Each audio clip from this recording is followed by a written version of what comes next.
아니 여보, 맨날 뭘 그렇게 들여다봐요. 아주 휴대전화를 끼고 사네. 사거리에 큰 마트가 하나 생겼던데 장도 볼 겸 산책도 할 겸 다녀옵시다. 다 저녁 때 산책은 무슨 산책이야. 얼른 저녁이나 차려요. 나가봐야 하니까 또. 어딜 가요?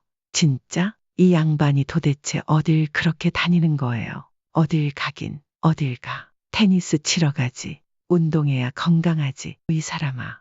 요즘 테니스에 푹 빠진 남편 때문에 박수영 씨는 속이 상합니다. 올해 60이 된 그녀는 벌써 학교를 그만둔 지도 2년이 가까워지고 있습니다. 하지만 남편은 은퇴 후 더 바쁘기만 합니다. 여행 다니며 여유롭게 인생을 즐기자고 했던 약속은 온데간데 없습니다. 자식 뒷바라지, 남편 시중, 시부모 봉양까지 하며 살아온 지난 세월이 억울하기만 합니다.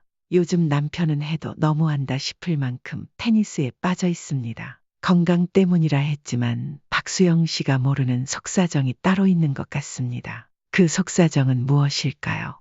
엄마, 아버지 또 테니스 치러 가셨어요. 그렇지 뭐. 요즘은 아침이고 저녁이고 밥숟가락 놓자마자 테니스장으로 가신다니까. 아니 노인네가 힘도 좋아. 더위에 쓰러지기라도 하면 어쩌려고 그래. 아빠 바람난 거 아니야? 얘는 아빠한테 못하는 말이 없어. 내 아버지가 어디 그런 주변머리가 있니? 세상 남자 다 바람 피워도 내 아버지는 아니다.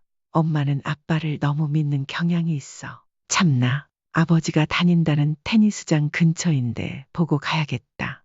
시원한 음료수도 사드리고 올게. 그래라. 같이 치시는 분들 것도 함께 사드려. 알았지? 지금까지 남편은 교사로서 그리고 한 가정의 가장으로서 단 한 번도 곁눈질을 한 적 없는 사람으로 알려져 있었습니다. 동료 교사들 사이에서도 존경받았고 집에서는 든든한 남편이자 아버지였습니다. 5년 전 홀로 40년을 살아오신 어머니가 돌아가시기 전까지도 성심성의껏 모셨던 착한 아들이기도 했습니다. 그런 남편에게 바람이니 뭐니 하는 얘기는 상상조차 할 수 없는 일이었습니다. 딸이 농담처럼 뱉은 말이겠지만 당시에는 딸이 자기 아버지를 몰라도 너무 모른다는 생각이 들었습니다. 이런저런 생각을 하며 혼자 커피 한 잔을 마시고 있는데 딸에게서 다시 전화가 걸려왔습니다. 엄마, 아빠 다니시는 테니스장, 초등학교 뒤쪽에 있는 일성 테니스장 맞죠? 맞아, 일성 테니스장. 작년부터 계속 거기만 다니셨는데 근데 지금 테니스장인데 아빠 안 보이셔. 다른 데로 옮기신 거 아니야? 그런 말 못 들었는데 거기 사람들한테 물어봐. 전화를 끊지 않은 채 딸이 관계자에게 물어보는 소리가 들려왔습니다. 테니스장에 간다던 남편이 어딜 간 건지 궁금해졌습니다. 별일이야 있겠냐 싶었지만 한 번도 이런 일이 없던 남편이라 은근히 걱정이 되는 것도 사실이었습니다. 조금 뒤 딸이 다시 입을 열었습니다. 엄마, 여기 강사분들한테 물어봤는데 오늘은 아직 안 오셨대. 게다가 시합 약속도 없다는데. 뭐라고? 아빠 테니스 치러 나가셨다니까. 이상하네. 분명 테니스 장비 들고 나가셨는데. 가다가 친구라도 만나서 한잔 하시나 보지. 근데 우리 엄마가 더 모르시네. 아빠가 어디 그럴 분이세요? 이거 수상한데. 수상해. 어디 급하게 다른 볼 일이 생겼나 보지. 쉰소리 할 거면 끊어라. 딸에게 핀잔을 주며 전화를 끊었지만 묘한 찝찝함은 여전히 남아 있었습니다. 등줄기를 타고 흐르는 땀처럼 눅눅하고 불쾌한 기분이었습니다. 혹시나 하는 마음에 남편에게 전화를 걸어봤지만 받지 않았습니다. 몇 번을 다시 걸어봐도 여전히 신호음만 울릴 뿐이었습니다. 찝찝하던 마음이 조금씩 불안감으로 바뀌어 갈 때쯤 남편한테서 전화가 왔습니다. 조금은 안심이 되면서도 괘씸한 마음이 들더군요. 아니, 뭐 이렇게 전화가 늦어요. 집에 무슨 일 있어요? 왜 이렇게 전화를 안 받아요? 내가 죽었다는 연락이라도 하면 어떻게 하려고 그래요? 엄한 소리 할 거면 끊어요. 테니스 치다가 말고 받은 거란 말이야. 테니스 치는 거 맞아요. 경란이가 우연히 테니스장 지나다가 당신 보려고 들렀는데 없었다던데요. 남편은 갑자기 말이 없어졌습니다. 보지 않아도 당황하고 있다는 걸 직감적으로 알 수 있었습니다. 저도 아차 싶었습니다. 경란이가 갔다는 말은 하지 말고 떠봤어야 했는데 이미 엎질러진 물이었습니다. 남편은 귀찮다는 듯 대답했습니다. 테니스장이 거기밖에 없나? 오늘은 친구가 다른데 한번 가보자고 해서 좀 멀리 왔어. 아니, 다니던 곳을 놔두고 왜 멀리까지 가요? 이상하네. 내가 테니스장 말고 갈 데가 어디 있다고 그래? 별소리 다 하네. 옆편이라니요? 순간 당황했습니다. 남편은 지금까지 저에게 단 한 번도 이런 말을 한 적이 없었습니다. 그는 평소 저를 존중했고 이런 저급한 표현은 혐오하는 사람이었습니다. 같이 간 친구가 누군데요? 이상한 사람 만들지 말고 끊어. 정말. 남편은 퉁명스럽게 전화를 끊었습니다. 그 순간 묘한 찜찜함과 불길한 예감이 동시에 밀려왔습니다. 남편이 그렇게까지 말끝을 흐리는 건 처음이었습니다. 다시 전화를 걸어볼까 고민했지만 멈추었습니다. 머릿속에는 딸이 장난스레 내뱉었던 말이 귓가에 맴돌았습니다. 아빠, 바람난 거 아니야? 여자의 직감은 무섭다는 말이 떠올랐습니다. 그날 저녁 머릿속에 별의별 생각이 스쳐 지나갔습니다. 남편은 11시가 다 돼서야 집에 돌아왔습니다. 입고 나간 운동복은 땀으로 흠뻑 젖어 있었습니다. 남편은 현관문을 열자마자 퉁명스럽게 말했습니다. 당신 왜 이러는 거야? 생전 이런 일 없었는데. 무슨 일이요? 테니스 치러 간다는 사람이 테니스장에 없는데 걱정이 안 돼요. 내가 애도 아니고 아직 쓰러질 나이 아니야. 걱정하지 말라니까. 당신 딸이 다 알아요. 아빠 바람난 거 아니냐고요. 딸한테 그런 소리 듣고 좋겠어요. 남편의 얼굴이 굳어졌습니다. 아니, 아빠한테 할 소리가 따로 있지. 안 되겠네. 당장 불러서 한 소리 해야지. 아이고, 됐어요. 뭐라고 하시게요? 바람 안 났다고요. 경란이가 걱정되니까 한 소리 한 거지.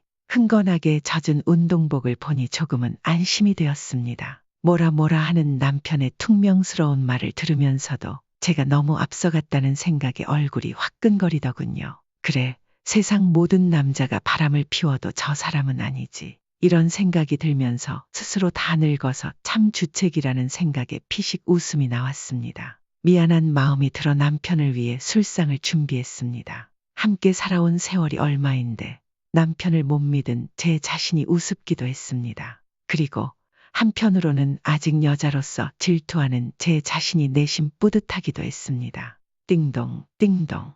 그로부터 며칠 뒤 딸이 애들을 유치원에 보내고 집에 들렀습니다. 오자마자 그날 일을 묻는데 딱히 해줄 말이 없더군요. 엄마, 그날 아버지 어디 가셨대? 아, 친구가 다른 테니스장에 한번 가보자고 해서 거기로 갔대. 진짜 요즘은 다 회원제라 그렇게 아무 때나 가서 칠 수 없을 텐데. 이상하네. 뭐가 이상해. 그럴 수도 있나 보지. 그리고 내 아빠 그날 흠뻑 젖어서 오셨거든. 비 맞은 생쥐처럼. 딸이 고개를 갸웃하며 말했습니다. 그게 더 이상하네. 샤워도 안 하고 오셨다며. 보통은 갈아입고 오시잖아. 그래, 그런데 그날은 그냥 오셨더라. 뭐 그런 날도 있는 거지. 아니야, 엄마. 이거 뭔가 있어. 느낌이 안 좋아. 좀 알아봐야겠어. 알아보긴 뭘 알아봐? 괜히 아빠한테 꾸중 듣지 말고 가만히 있어. 말은 그렇게 했지만 딸의 말이 틀린 게 하나도 없었습니다. 평소 남편은 테니스장에서 샤워를 하고 새 옷으로 갈아입고 오곤 했습니다. 늘 단정했던 사람이 운동 후에 그렇게 후줄근하게 오는 일은 정말 드문 일이었습니다. 딸에게는 가만히 있으라고 했지만 이 일은 가만히 넘길 일이 아닌 것 같았습니다. 그날 저녁 남편이 운동을 마치고 들어왔습니다. 저녁은 먹고 왔다고 해서 간단히 술상을 차렸습니다. 남편은 술 한 잔을 들이키더니 욕실로 들어갔습니다. 그런데 30분이 넘도록 나오질 않았습니다. 분명 샤워를 하고 왔다고 했는데도 말입니다. 여보, 욕실에서 뭐 해요? 술상 차려놨는데 얼른 나와요. 아니, 이 밤에 무슨 술상이야? 시키지도 않은 일을 하고 그래.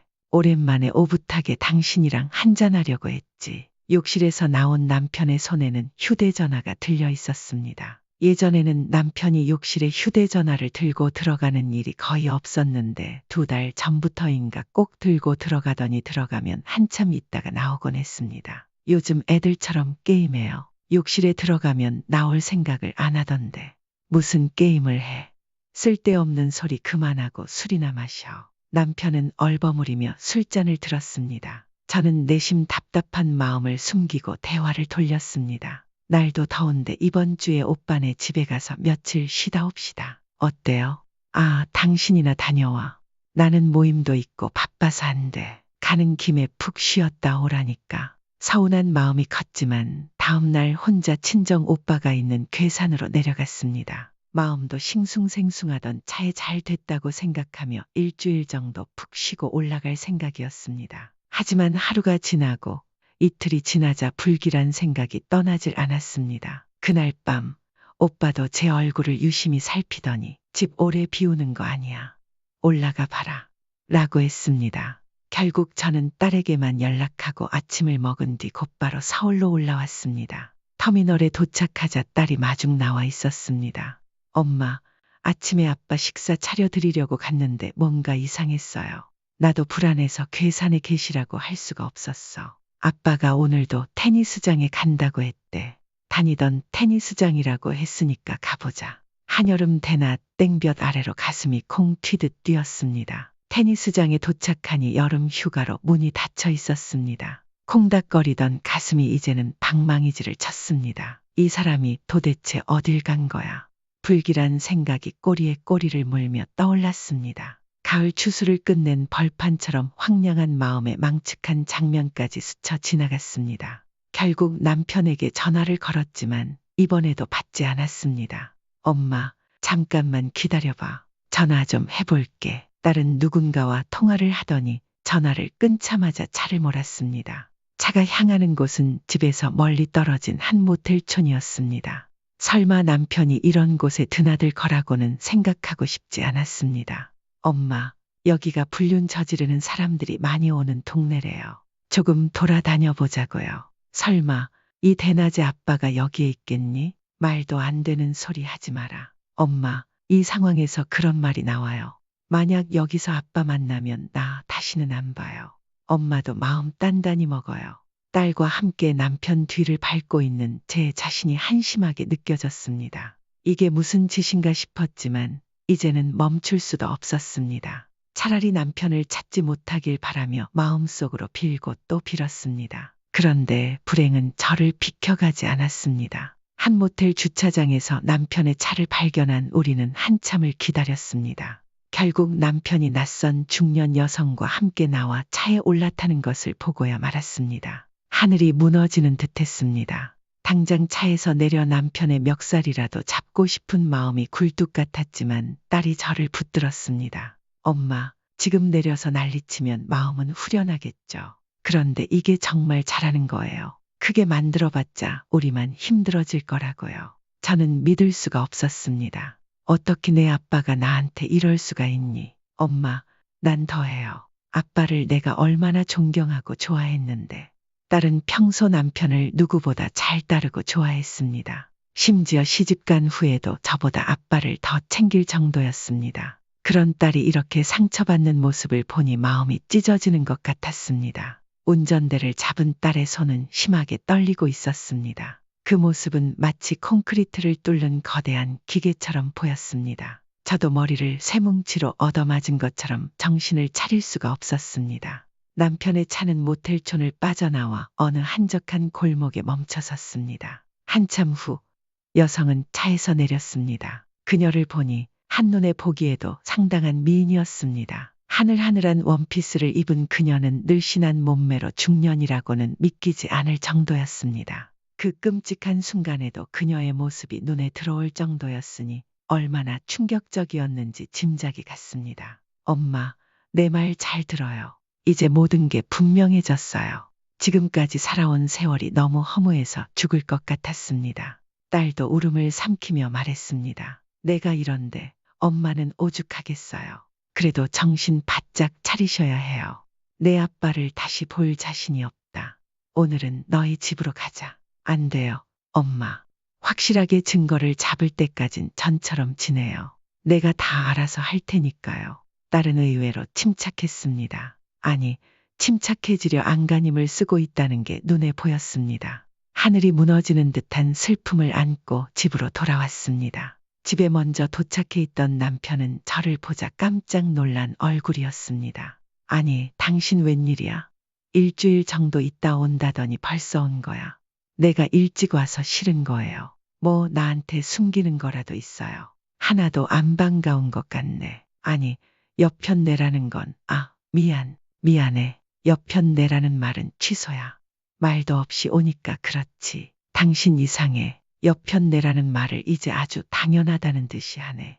왜요? 밖에 나가 예쁜 여자들 보니까 나 같은 건 여편네라고 불러도 될 것 같아요. 이 사람이 진짜 잘 다녀와서 말도 안 되는 소리 좀 그만해. 저녁이나 차려요. 그 말을 듣는 순간 울컥하며 분노가 치밀어 올랐습니다. 하지만 아무 말도 하지 않고 쌀을 씻었습니다. 속에서는 당장 그 쌀을 남편 얼굴에 부어버리고 싶은 마음이 굴뚝 같았지만 참고 또 참았습니다. 배신감에 온몸이 떨려왔고 이제는 남편의 그림자만 봐도 몸서리가 쳐졌습니다. 도저히 이해도 용서도 할 수 없었습니다. 밥을 먹는 남편은 제가 알고 평생을 함께한 그 남편이 아니었습니다. 성실과 존경이라는 가면을 쓴 악마 같았습니다. 딸은 다음 날부터 흥신소를 고용해 남편의 뒤를 밟기 시작했습니다. 남편은 여느 때처럼 테니스를 치러 나가고 그 여성을 만나 모텔을 드나들었습니다. 함께 있고 싶지 않았지만 딸이 저를 말렸습니다. 그 시간은 피를 말리고 날카로운 선이 살을 뚫고 지나가는 듯한 고통의 연속이었습니다. 그렇게 한 달이 지나고 딸이 찾아왔습니다. 엄마, 이제 됐어요. 아빠, 한 달 동안 무려 10번이 넘게 그 여자랑 모텔에 다녔어요. 이제 저도 아빠 못 봐요. 절대 못 봐요. 엄마가 미안하다. 엄마가 못나서 딸한테 이런 험한 꼴까지 보이게 했구나. 엄마가 뭐가 미안해요. 오빠한테도 알렸어요. 지금쯤이면 도착할 거예요. 잠시 후 아들이 도착했습니다. 오랜만에 보는 아들을 똑바로 바라볼 수 없었습니다. 하지만 아들은 들어오자마자 저를 꼭 안아줬습니다. 그렇게 조금씩 기운을 차리고 아들이 마련한 새 집으로 들어갔습니다. 남편의 소식은 알고 싶지도 않았습니다. 엄마, 이건 아버지가 저희 몫으로 남긴 건데 엄마가 가지고 계세요. 아니, 이걸 왜 나한테 주니? 너희가 알아서 해. 엄마, 돈 있으시잖아요. 아휴, 됐어요. 엄마, 이 돈으로 가고 싶은데 다 가세요. 우리랑. 안 그래도 오빠가 좋은 곳 예약해 뒀다니까요. 처음 며칠 동안은 새 집이 낯설었지만 시간이 지나며 나름대로 적응했습니다. 수시로 아들과 딸이 드나들어 남편의 빈자리를 거의 느끼지 못했습니다. 가끔은 그렇게 착했던 남편이 왜 변했는지 궁금해 답답한 마음이 들 때도 있었습니다. 하지만 저는 모든 걸 제 탓으로 돌리기로 했습니다. 다 내가 부족해서 못나서 그렇게 된 거겠지. 시간이 지나 아들과 딸과 함께 해외여행도 다녀왔습니다. 오랜만에 모든 걸 잊고 편안하게 보냈습니다. 그러면서 서서히 남편에 대한 원망과 분노도 사그라들었습니다. 그러던 어느 날 저녁 식사 자리에서 아들이 안절부절 못하며 제 눈치를 살폈습니다. 석현아, 엄마한테 뭐 할 말 있으면 해라. 그래, 오빠. 아까부터 몸 마려운 강아지처럼 왜 그래? 그게 말이야. 아니다. 이런 자리에서 할 얘기가 아닌 것 같다. 괜찮아. 엄마, 이제 어떤 말을 들어도 충격 안 받아. 말해봐. 아들은 잠시 망설이더니 결국 입을 열었습니다. 엄마, 그제 점심때 아버지가 회사를 찾아오셨어요. 뭐? 아빠가 왜? 아직도 우리한테 볼 일이 있으셔. 잠깐만, 석현이 얘기부터 들어보자. 이제 엄마는 아무렇지도 않아. 아들은 천천히 말을 이어갔습니다. 아버지, 몰골이 말이 아니셨어요. 몇 달도 안 됐는데 완전 딴 사람이 됐더라고요. 아니, 우리를 버리고 가셨으면 그 여자랑 잘 사셔야지. 그런데 왜 그러시는 건데? 딸이 끼어들며 물었습니다. 그래서 그 여자랑은 헤어지셨대요. 아들은 한숨을 쉬며 고개를 끄덕였습니다. 응, 헤어지셨대. 아버지 말로는 그 여자가 워낙 애교가 많았대. 그 순진했던 아버지가 홀딱 반했었던 거지. 평생 바르고 정직하게 살아오신 분이라 처음엔 거부하셨는데 여자 쪽에서 너무 적극적으로 나왔다고 해. 결국 안 넘어갈 수가 없으셨대. 남편은 지난 세월을 돌아보며 자기가 정작 무엇을 좋아하는지, 무엇을 원하는지도 모른 채 살아왔다는 걸 느꼈다고 했습니다. 그래서 자신도 한 번쯤 일탈을 해보고 싶었는데 그게 일이 이렇게 커진 거라고 했습니다. 같이 살림을 차렸는데 한 달도 안 돼 여자가 집이며 돈이며 다 가지고 사라졌대요. 빈털터리가 된 거죠. 아들은 남편의 말을 덤덤하게 전했습니다. 우리한테는 도저히 얼굴을 들고 올 수가 없었고 그나마 같은 남자인 저를 찾으신 거예요. 딸이 언성을 높였습니다. 엄마, 나 엄마가 지금 무슨 생각하는지 다 알아. 절대 안 돼요. 내가 뭘 어쨌다고 그래. 오빠 말이나 더 들어보자. 아들은 잠시 머뭇거리며 말을 이어갔습니다. 아버지가 그 여자가 다니던 테니스장을 조사해 봤나 봐요. 그런데 시간이 지나고 보니 아버지처럼 당한 분들이 한둘이 아니었다고 해요. 그 테니스장 다니던 나이 지긋하신 회원들 중에는 거의 다 그 여자한테 돈을 주셨나 봐요. 아버지가 제일 크게 당하셨던 거고요. 딸은 냉소적으로 대꾸했습니다. 그래서 뭐 이제 엄마랑 다시 합치고 싶다는 건 아니지. 무슨 염치로? 절대 안 돼. 우리 아버지가 그렇게 무리한 분은 아니잖아. 너는 딸이 돼서 어떻게 그렇게 말하니? 어이구, 같은 남자라고 아버지 편드는 거야. 이래서 남자들은 믿으면 안 된다니까. 그런 거 아니야. 지금 아버지가 너무 곤란하시다는 뜻이지. 딸은 단호히 말했습니다. 엄마, 나는 반대예요. 한 푼도 안 돼요. 만약 엄마가 아버지한테 돈이라도 주면 나 엄마도 안 볼 거야. 알았다. 알았으니 됐다. 그만하고 밥 먹자. 하지만 밥이 넘어가지 않았습니다. 남편이 불쌍해서가 아니라 겨우 그런 꼴을 보려고 가족에게 그 큰 상처를 줬나 싶은 생각에 가슴에서 천불이 올라왔습니다. 평생을 한결같이 살아온 사람이 저렇게 쉽게 무너졌다는 사실이 저를 더 비참하게 만들었습니다. 쫓아가서 남편에게 욕이라도 퍼부으면 마음이 조금은 편해질 것 같았습니다. 하지만 그러지 않았습니다. 이제 그게 다 무슨 의미가 있겠습니까? 부질없다는 걸 누구보다도 제가 잘 알고 있었습니다. 애들은 번갈아가며 전화를 걸어 저를 다독였습니다. 엄마, 전 언제나 엄마 편이에요. 엄마가 마음 편한 대로 하세요. 뭐든 따를게요. 아들은 속마음에 걸리는 게 있었는지 내심 제가 남편을 도와주길 바라는 것처럼 보였습니다. 하지만 딸은 달랐습니다. 엄마, 그날만 생각해요. 엄마랑 내가 처음 아버지가 그 여자랑 모텔에서 나오는 걸 목격한 날이요. 그 비참한 순간만 기억하세요. 그냥 모른 척하며 살지 말라고요. 두 아이의 말은 다 옳았습니다. 아들의 안타까움도 딸의 분노도 모두 이해할 수 있었습니다. 하지만 더 이상 시간을 끌어서는 안 된다고 생각했습니다. 결국 어떤 식으로든 결론을 내려야겠다고 마음먹었습니다. 하룻밤을 꼬박 세운 뒤 아들이 건네준 남편의 휴대전화로 장문의 메시지를 작성했습니다. 손이 떨리고 마음은 무겁기 그지없었지만 저는 단호한 어조로 써내려갔습니다. 남편에게 보낸 메시지. 퇴직할 때까지 최선을 다해 우리 가족을 돌본 당신에게 감사합니다. 당신의 아내로 산 40년 동안 행복하지 않은 날은 없었습니다. 하지만 그날 당신의 아내는 죽었습니다. 당신을 믿고 따르고 존경하던 그 여자는 더 이상 없습니다. 지금은 분노와 슬픔만 간직한 늙은 여자만 남았습니다. 당신이 준 헌신과 사랑에 대해서는 당신이 남긴 돈으로 대신하겠습니다. 우리 아이들 몫은 남기지만 제 몫은 보내지 않겠습니다. 이로써 당신과 나는 그리고 우리는 영원히 남남입니다. 안녕. 메시지를 보내고 나서 한동안 휴대전화를 손에서 내려놓지 못했습니다. 모든 것이 끝난 것 같으면서도 마음 한편에서는 무언가 허전했습니다.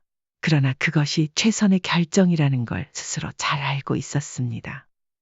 이어서 두 번째 사연을 소개합니다. 며느리를 의심하다 못해 친손주를 괴롭히는 의심병 친할머니가 있습니다. 어머님, 재준이 손주 맞아요.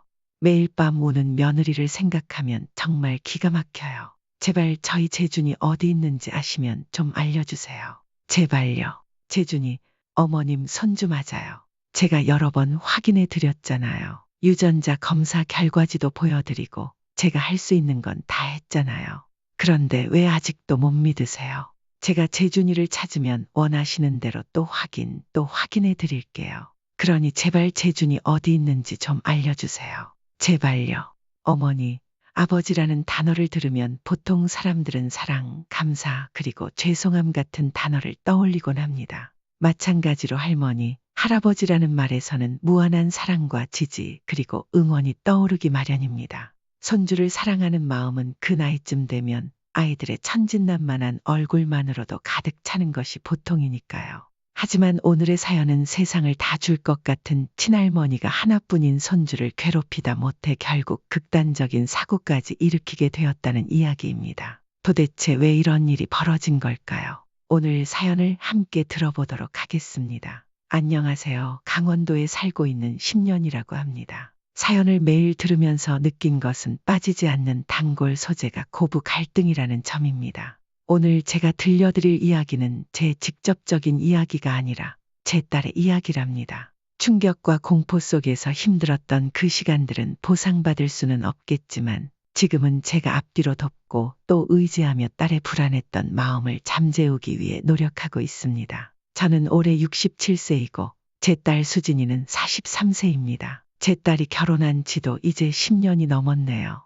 지금 돌아보면 정말 징그럽고 힘든 시간이었어요. 제 딸 수진이가 결혼하겠다고 말했던 게 30을 훌쩍 넘긴 나이였습니다. 데려온 예비 남편은 사실 제 마음에는 썩 들지 않았습니다. 나이가 30 중반이었는데 모아놓은 돈이 하나도 없다고 하더라고요. 왜 그런지 물어보니 평생 부모님을 보살피느라 다 썼다고 했습니다. 집이 어려워 부모님께 집도 사드리고 효도를 하다 보니 그렇게 됐다고 했습니다. 사실 조건만 놓고 보면 솔직히 결혼을 반대하고 싶었어요. 하지만 그 청년이 솔직하게 털어놓은 말은 마음에 들었습니다. 없는 돈을 멋대로 핑계로 꾸미지 않고 부모님께 다 썼다는 솔직함과 패기 정도면 그래도 뒤통수는 치지 않겠지 싶었죠. 하지만 제가 찜찜하게 느낀 건 따로 있었습니다. 바로 그 시어머니 자리였습니다. 시쳇말로 그 인간 보통 아니었다 하잖아요. 고압적인 자세와 말투를 가진 시어머니를 보며 제 딸 수진이가 결혼 생활에서 힘들겠다는 생각이 들었습니다. 아직도 대한민국에서 결혼이란 건 단순히 두 사람의 결합이 아니라 집안 대 집안의 예를 갖추는 행위입니다. 시어머니의 자리는 남편 자리만큼이나 중요한 것이죠. 그걸 너무나 잘 알기에 상견례를 마치고 딸에게 솔직히 말했었습니다. 수진아, 이 결혼은 물러나는 게 좋겠다. 엄마는 내가 힘들까봐 걱정이 돼. 엄마, 이제 와서 결혼을 어떻게 물러요? 그리고 시어머니가 좀 까다로운 분인 건 나도 알아. 그래도 내가 오빠가 좋다고 했잖아. 우리 한번 믿어주면 안 될까? 마음먹은 일은 누가 뭐래도 밀어붙이는 성격인 딸이었기에 저는 더 이상 말릴 수가 없었습니다. 딸은 제 깊은 한숨을 이해하듯 제 손을 꼭 잡고 고맙다는 눈빛을 보냈죠. 결혼 후 크고 작은 일들이 많았습니다. 하지만 이제 와 돌아보면 그 정도 일은 아무것도 아니라는 생각이 듭니다. 딸은 결혼을 하고 아들 하나를 낳았습니다. 제 손주는 올해로 9살입니다. 작년이었나 주말에 저는 딸에게 전화를 걸었습니다. 오랜만에 집에 건너가 볼까 싶었거든요. 그때 딸에게서 통연락이 없어서 이상하다고 느꼈습니다. 그런데 그날도 전화를 받지 않더군요. 일단 동네로 넘어갔습니다. 주차를 해두고 기다리는데 멀리서 딸과 사위가 함께 걸어오는 모습이 보였습니다. 그런데 분위기가 심상치 않았습니다. 딸은 죽상이고 사위는 꼿꼿하게 굳은 얼굴로 한마디도 하지 않더군요. 뭔가 집에 올라가는 이 분위기가 처음이 아닌 것 같았습니다. 저는 바로 그 뒤를 따라 엘리베이터로 올라갔습니다. 딸은 저를 보고 깜짝 놀랐지만 냉랭한 인사만 건네며 집으로 들어갔습니다. 집에 들어서자마자 저는 바로 알 수 있었습니다. 이 집에 다른 사람이 함께 살고 있다는 걸요. 딸이 조심스레 입을 열었습니다. 어머님, 미리 말씀 못 드려서 죄송해요. 사실은 저희 엄마가 사정이 안 좋으셔서 저희 집에 같이 살고 있어요. 저는 그 말을 듣고 억장이 무너지는 기분이었습니다. 뭐라고? 지금이 어떤 시절인데 시집살이를 시켜. 우리 집하고 상의라도 했어야지. 이게 무슨 짓이야. 결혼 전에 제가 사위에게 부탁한 게 있었습니다. 부모님이 어려운 분이라는 건 안다. 그러니 수진이가 곤란한 상황에 처하지 않게 내가 잘해달라. 그 점만 지켜준다면 엄마로서 더 바랄 건 없다. 그렇게 진심으로 부탁했었는데 저희와 아무 상의도 없이 어른을 모시고 살게 될 줄은 몰랐습니다. 저는 그 시어머니가 어떤 사람인지 잘 알고 있었기에 같은 공간에서 무슨 일이 있었을지 가늠도 되지 않았습니다. 여의바다 냉수를 벌컥벌컥 마시며 마음을 진정시키려 하는데 갑자기 안방에서 수상한 소리가 들려왔습니다. 문을 벌컥 열었습니다. 안방 안에서 수진이의 휴대폰이 시어머니의 손에 들려 있더군요. 왜 그러냐고 물었지만 수진이는 말없이 눈물을 뚝뚝 흘릴 뿐이었습니다. 그런데 오히려 시어머니가 당당하게 저를 향해 호통을 치기 시작했습니다. 따님이 행동거지를 똑바로 못하고 다니는 것 같아서요. 어른인 제가 단속을 좀 해야겠다고 생각했어요. 순간 제 귀를 의심할 수밖에 없었습니다.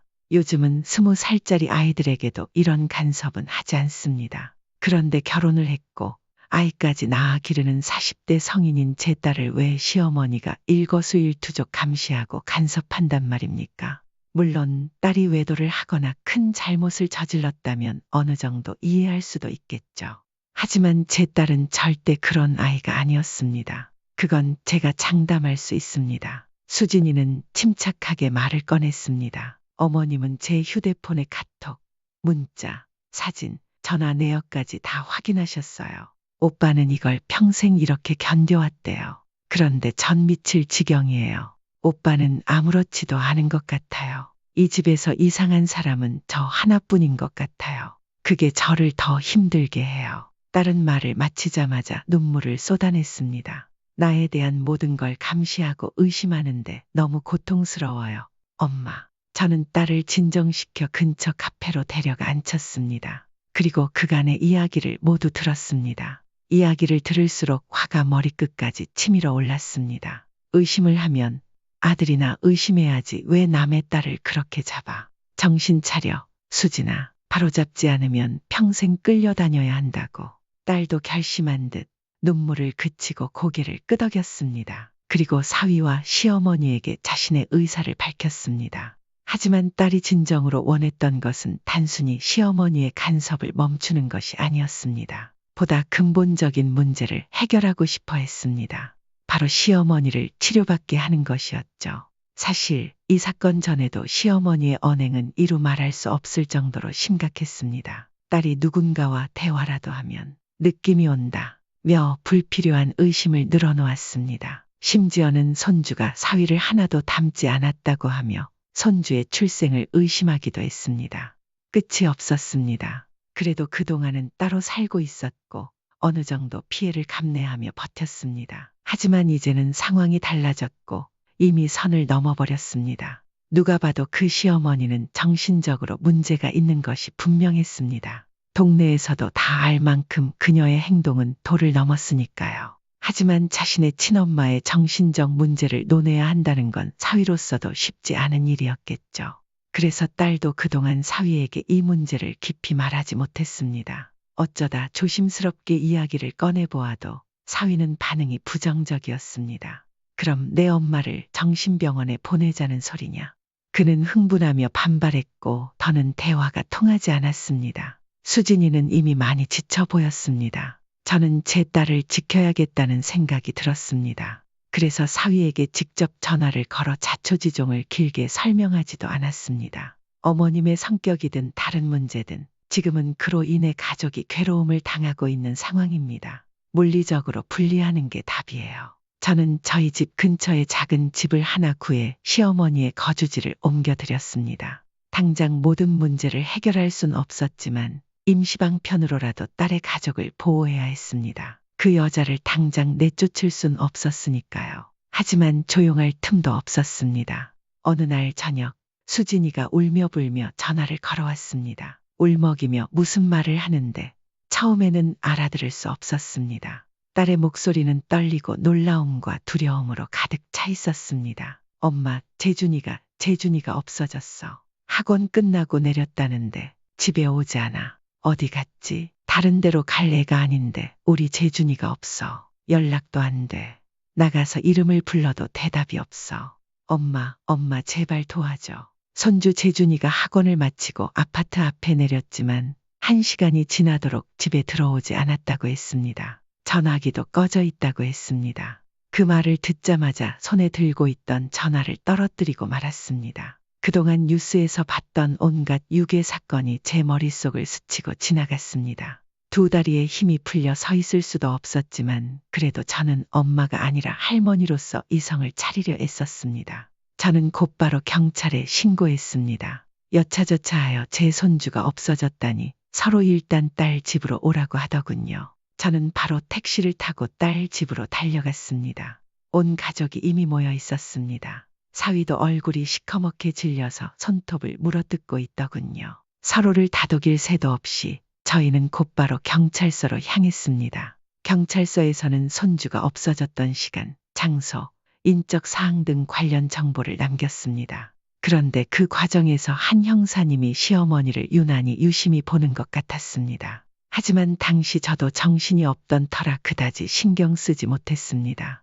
그날 밤 저희는 손주를 찾기 위해 주변을 샅샅이 뒤졌습니다. 인근 상가는 물론 지하철역과 뒷산까지 발이 닿는 대로 돌아다녔습니다. 하지만 손주의 흔적은 어디에서도 찾을 수 없었습니다. 물 한 모금도 넘기지 못하는 딸의 모습을 보니 가슴이 미어지는 듯했습니다. 죽이라도 끓여주고 싶었지만 자식의 생사도 모르는 판국에 무슨 죽이 넘어가겠습니까? 지금도 그때를 생각하면 가슴이 떨립니다. 다음 날 아침 딸의 집에 문이 열렸습니다. 시어머니가 들어왔습니다. 그때 집에 와 있던 형사님이 시어머니와 소파에 앉아 이야기를 나누고 있었습니다. 그런데 형사님의 시선이 갑자기 시어머니의 손에 들린 무언가에 꽂혔습니다. 그것은 바로 거봉이었습니다. 손주가 없어졌다는 와중에 자식들의 끼니를 때울 도시락이나 식사도 아닌 거봉이라니 누가 봐도 이상한 행동이었습니다. 손주의 실종이라는 상황과 전혀 맞지 않는 행동이었죠.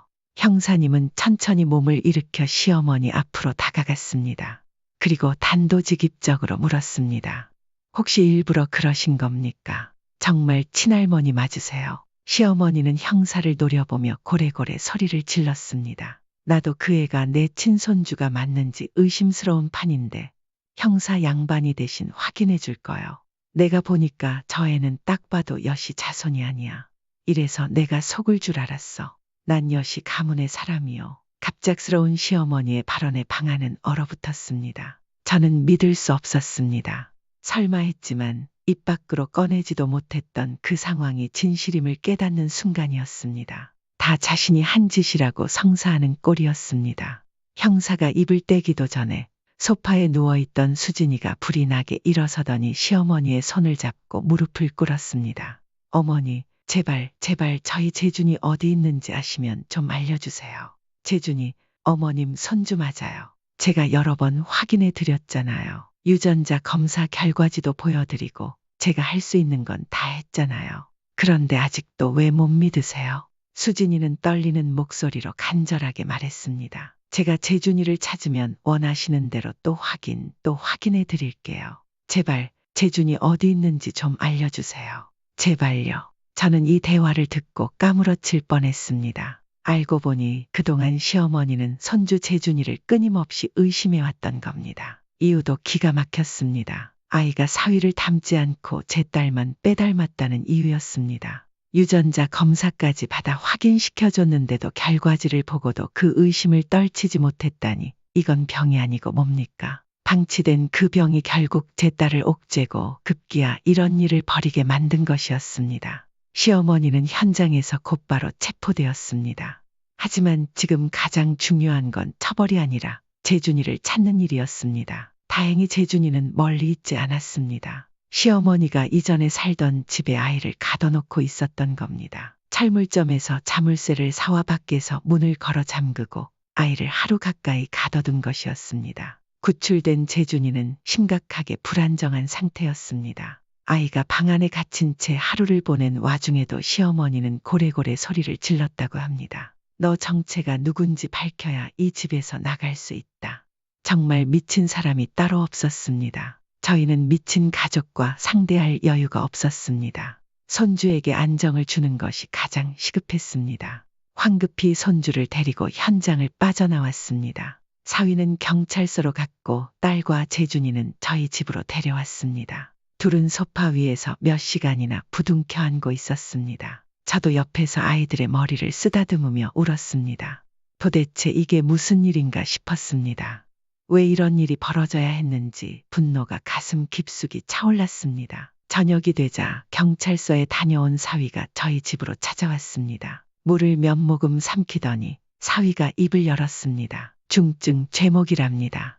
아동감금에 납치 혐의까지요. 그런데 이어지는 그의 말이 가관이었습니다. 그래도 어머니인데 어떻게 하겠어요. 용서해 주시면 안 될까요? 순간 귀를 의심했습니다. 물론 자기 어머니니까 걱정이 될 수는 있겠죠.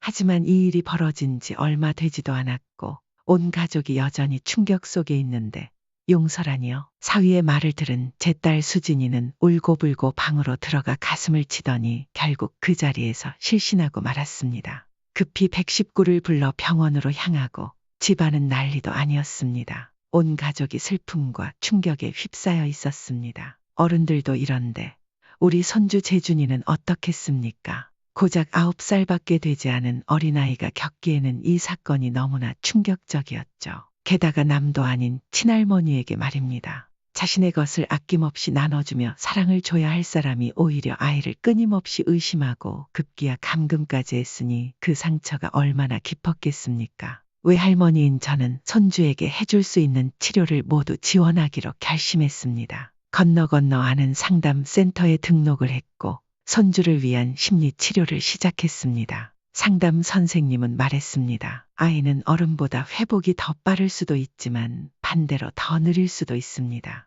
아이들은 회복 탄력성이 좋지만 그만큼 깊은 여운이 남기도 합니다. 마음이 병들기 전에 치료를 시작했으니 예후는 좋을 겁니다. 손주는 일주일에 3번 상담을 받았습니다. 놀이 치료를 2번, 미술 치료를 1번 병행하며 조금씩 마음을 다독였습니다. 하지만 여전히 손주는 혼자 문을 닫고 자지 못했습니다. 그날의 일이 떠올라 불안하기 때문입니다. 더 큰 문제는 할머니 정도의 나이가 되는 어른들만 봐도 극도의 경계심을 드러낸다는 것이었습니다. 저를 제외한 모든 할머니들을 두려워했습니다. 그 모습을 보니 마음이 너무 아팠습니다. 어른이 저지른 실수를 아이가 이렇게나 오랫동안 짊어져야 하다니 너무나 가슴이 아팠습니다. 하지만 저는 시간이 지나면 극복할 수 있을 거라고 믿으며 손주를 지켜보았습니다. 그러나 힘든 사건은 결국 한 번 더 찾아왔습니다. 저녁 무렵 딸에게서 다급한 전화가 걸려왔습니다. 엄마,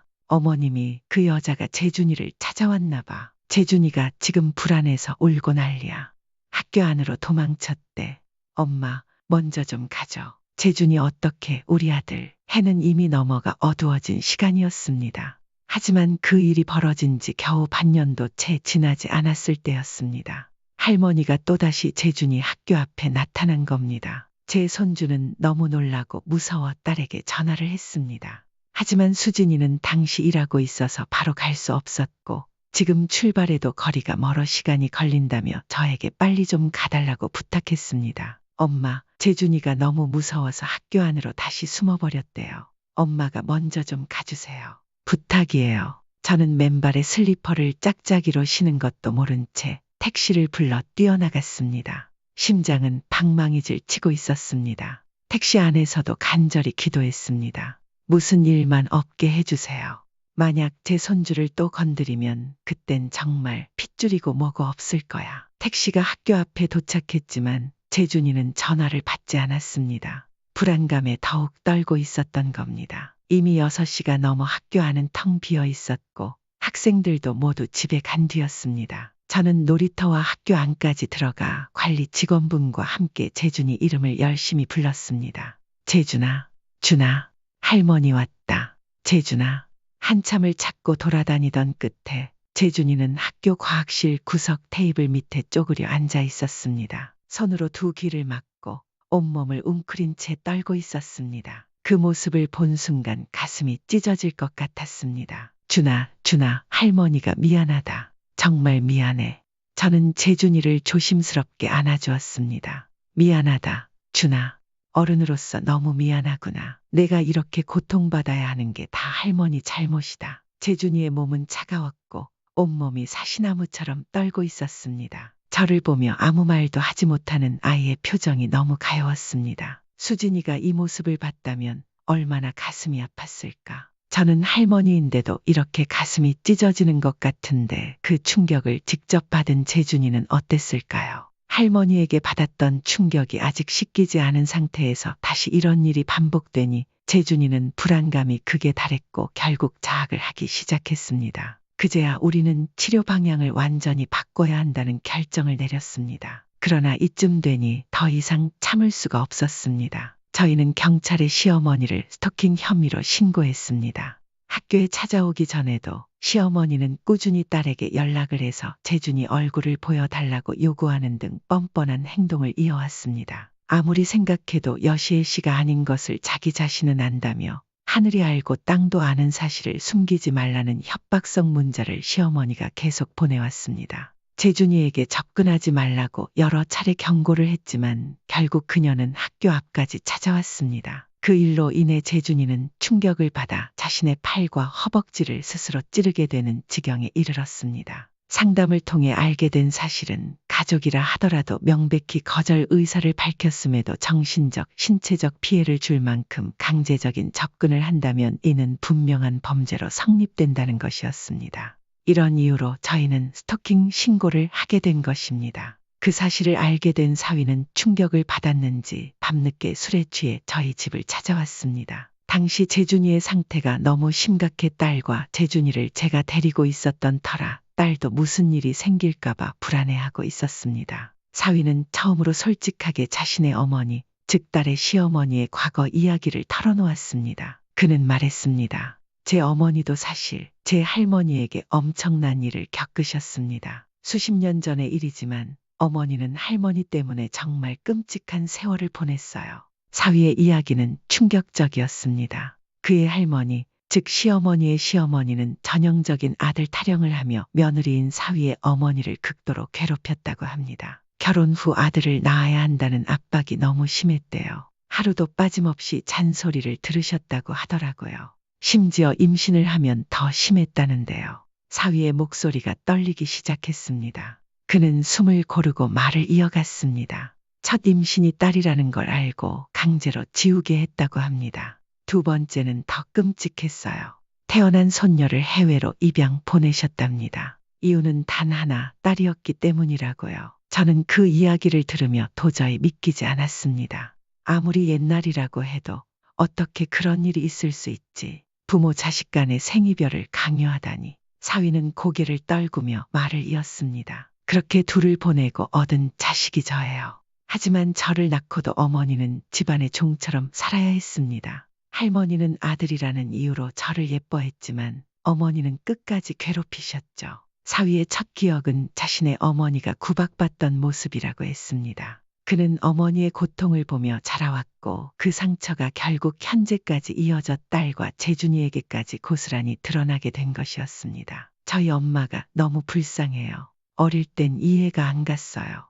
왜 아빠랑 저한테 그러시는지 답답했어요. 그런데 크고 나니 엄마가 너무 안쓰러워 보였어요. 그래서 제가 방치해둔 것 같아요. 치료도 안 하고 정말 죄송합니다. 죄송해요. 사위는 눈물을 흘리며 오열했습니다. 후회에 찬 그의 눈물을 보며 우리도 함께 울었습니다. 누군들 처음부터 비뚤어진 마음을 품고 살아가는 건 아니지 않겠습니까? 사위는 어머니, 즉 시어머니의 삶을 이야기하며 어머니가 처음에는 그렇게까지 비뚤어지진 않았다고 말했습니다. 시어머니가 처음으로 크게 힘들어진 건 자신의 시어머니, 그러니까 사위의 할머니 때문이었다고 했습니다. 할머니가 넘어져 거동이 불편해지셨을 때 간병을 맡은 어머니는 지옥 같은 시간을 보내셨어요. 물 가져와라. 머리는 왜 안 빗어주냐. 집안 꼴이 이게 뭐냐. 그런 말들로 하루도 빠짐없이 괴롭히셨대요. 사위는 한숨을 쉬며 이어갔습니다. 그 와중에도 할머니는 이런 말을 자주 했답니다. 내가 이 집에 와서 자란 건 아들 낳은 것 하나뿐이다. 그마저도 3번이나 기회를 줘야 하는 등신 같은 년이다. 그렇게 괴롭히던 할머니가 돌아가셨을 때 어머니는 바뀌기 시작했어요. 사위의 말에 따르면 시어머니는 점점 남편을 의심하고 할머니와 비슷한 방식으로 주변 사람들을 들들 볶으며 괴롭히기 시작했다고 합니다. 시어머니가 며느리로서 겪었던 모욕과 참았던 화가 엉뚱한 방향으로 분출되기 시작한 겁니다. 어머니는 아마도 스스로 만들어낸 망상에 빠지신 것 같아요. 이 엿이 가문인데 손주가 딸을 판박이처럼 닮았다는 생각이 자신이 이뤄낸 유일한 업적이 무너지는 것 같은 기분을 느끼게 했던 것 같아요. 늦었지만 사위가 모든 사실을 솔직하게 털어놓자 저희는 조금이나마 시어머니를 이해할 수 있었습니다. 물론 그렇다고 용서를 할 수는 없습니다. 죄는 미워하되 사람은 미워하지 말라는 말처럼 그분을 완전히 미워하지는 않으려 했지만 함부로 용서하고 말고를 결정할 수 있는 건 아니었습니다. 이 사건의 가장 큰 피해자는 수진이가 아니라 재준이었으니까요. 고작 9살밖에 되지 않은 그 어린아이가 무슨 죄가 있겠습니까? 시어머니의 복잡한 삶과 세월을 아무리 들려준다고 해도 재준이가 이를 깊이 이해할 수는 없을 겁니다. 사위는 말했습니다. 이제는 제가 나서야죠. 어머니를 위해서라도 그리고 제 아이를 위해서라도 어머니를 적극적으로 치료받게 하겠습니다. 결국 시어머니는 강제로 입원 치료를 받게 되었습니다. 이제는 앞뒤 사정을 알게 되었으니 저도 도와야겠다는 생각이 들었습니다. 다소 강압적인 병원 입소 과정이었지만 그걸 지켜보는 자식의 마음이 어땠을까요? 가슴이 찢어질 것이고 이것이 맞는 선택인지 후회로 남을지도 모르는 일이었습니다. 하지만 생각보다 시어머니의 상태는 심각했습니다. 담당 의사는 집중 치료가 필요하다고 말했습니다. 저희도 그 말을 받아들일 수밖에 없었습니다. 저는 사위가 나중에 후회로 남지 않도록 적극적으로 치료에 협조하기로 했습니다. 그리고 시어머니가 회복한 후에는 사위가 어머니와 좋은 시간을 보낼 수 있길 진심으로 바랐습니다. 그 과정에서 딸 수진이도 저를 도우며 적극적으로 나섰습니다. 누구보다 힘든 시간을 겪었을 제 딸이지만 수진이는 이렇게 말했습니다. 엄마, 부모 욕을 어디에 말할 수 있겠어요. 배우자인 오빠한테도 숨길 수밖에 없었던 여서방의 아픔을 이제는 품어주고 싶어요. 저도 엄마니까요. 그 말에 저는 한참 동안 아무 말도 할 수 없었습니다. 가족이라는 것이 결국 서로를 품어주는 것이라는 사실을 다시 한번 깨달았습니다. 딸네 가족은 이제 막 태어난 새 가족처럼 새로운 시작을 다짐했습니다. 수진이와 사위 그리고 재준이까지. 저도 그들을 보며 진심으로 응원했습니다. 잘했다. 그리고 앞으로 더 잘할 거야. 그 말에 수진이는 조그맣게 미소 지으며 고개를 끄덕였습니다. 저희 딸네 가족에게 이제는 좋은 일만 가득하길 바라고 있습니다. 인생이란 가슴 아픈 일이 있다고 해서 모든 걸 품을 수 있는 건 아니지만 품을 수 있는 만큼만 품고 나아가는 것이겠죠. 자식도 부모도 돌보는 일이 쉽지 않다는 걸 깨닫는 순간 삶이란 참 어렵게 느껴집니다. 눈에 넣어도 아프지 않을 자식들이지만 생각하면 눈물부터 나는 것이 엄마 마음이니까요. 그리고 어머니라는 단어만 들어도 눈물이 나는 건 아마도 이 세상을 살며 사랑했던 그분들의 무한한 헌신을 떠올리기 때문이겠죠. 시청자 여러분, 여러분의 어머님은 어디에 계신가요? 살아계실 때 잘하시라는 말은 너무 익숙하지만 돌아가시고 나면 못해드린 것들만 떠올라 죄송한 마음뿐이게 됩니다. 자식도 부모도 모두 돌보는 게 어렵지만 그게 결국 인생 아닐까요? 살며 사랑하며 더 행복한 하루가 되시길 바랍니다. 여러분, 오늘의 사연은 어떠셨나요? 오늘 이야기가 좋으셨다면 구독, 좋아요, 알람 설정 꼭 눌러주세요. 그리고 비슷한 경험이 있으셨거나 이런 상황을 어떻게 해결하면 좋을지 따뜻한 위로나 조언을 댓글로 남겨주시면 감사하겠습니다.